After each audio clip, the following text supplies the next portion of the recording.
it's interesting because burlesque, we sell out huge houses. Like we sell out Revival, we sell out the Mod Club. We do really large shows. Compare it with the Great Hall, like very very large established venues, and yet we see so little coverage for burlesque in popular magazines like Now, or the Toronto Star. There's maybe a feature every couple years or something, but there's no real there's no attention to us as a viable scene that is doing shows for the most part almost 3 or 4 times a week.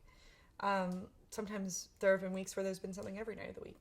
So it's odd that we're filling out these huge houses. We have a huge cult following, and yet we're not listed in their weekly like entertainment guide.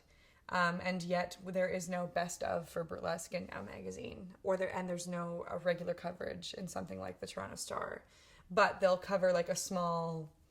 What my mentor was explaining in an interview I had with her recently was that they'll cover like a small duet in like a tiny bar in Parkdale, but they won't cover our like 400 to 500 person show.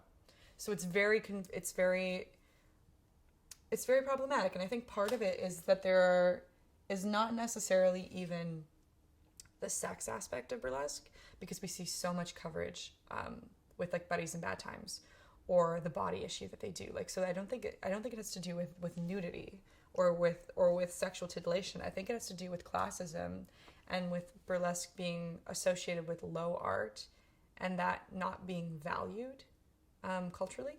And I feel like I, as a person who went to theater school and still has many friends who work in theater, I either find that people support my choices as a burlesque dancer, and some of them aren't. It's not their thing, and that's fine. But I feel like a lot of people, the reaction they kind of get is that they're not into it because it seems beneath them, or too simple, or unintelligent, or not actually like art, and that's hurtful.